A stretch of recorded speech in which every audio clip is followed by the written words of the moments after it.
Kamusta Pilipinas? Ano na bang lagay? Yung namumuno sa ating bansa, may mabuti bang kamay? Kamusta ang bilihin? Nagbago ba ang presyo? Kayo pa ba'y nakakakain sa isang araw na kompleto? Umaga, tanghalian at panghapunan nyo, okay na ba? At nakakain na ba buong pamilya ko? Pagpasensyahan na muna, nalalagay ko sa ating mesa paulit-ulit na tuyo, tambak na rin mga delata. Hanggang kailan magtitiis sa aming buhay na ganito? O tumataas ang sahod, ganon din ang bilihin ko. Ang dami ko ng ipon sa pinagkautangan ko, ang sakit-sakit sa tenga, sinisingil ako. Babayaran ko o hindi, malamang mauupakan ko. Malamang sa malamang kakalam na naman talaga asik mura ko.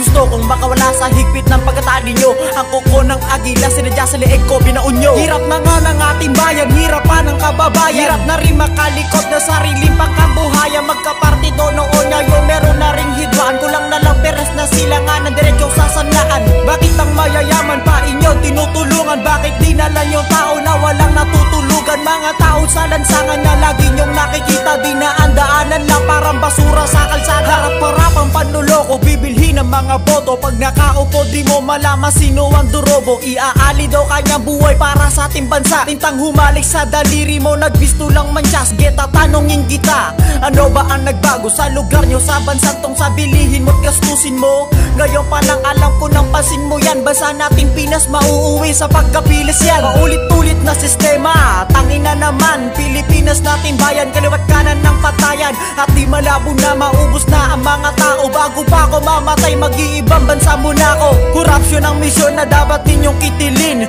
Hindi yung mga tao may mabuti na hangarin. Kung sino pang pinuno, sila rin ang pasimuno. Panay turo, ingat ka, baka ikay biglang manuno. Hirap na nga ng ating bayan, hirap pa ng kababayan. Hirap na rin makalikot na sariling pangkabuhayan. Magkapartido noon ngayon, meron na ring hidwaan. Kulang na lang peres na silangan ng diretsyo sa sanlaan. Bakit ang mayayaman pa inyo tinutulungan? Bakit di na lang yung tao na walang natutulugan? Mga tao sa lansangan na lagi nyong nakikita, dinaan-daanan lang parang basura sa kalsada. Tangin na yung Pilipinas, nagkaloko-loko na. Di mo malaman kung sino yung totoo sa kanila. Yung krimen, madalas nang mangyari sa kada kanto. Pati pulis pinapatay ng ordinaryong tao. May mga taong magnanakaw muna bago tumakbo. Yung politiko magnanakaw pagtapos tumakbo. O diba, yung galawan parang mga walang puso. Mga salot sa lipunan ng alam lang mga abuso. Pag may pera yung may sala, agad napapawalang sala. Pag walang pera ay kukulong agad kahit na tama. May mga taong masyadong nasisilaw sa salapi. Walang pake kung meron mang maapakan at maapi.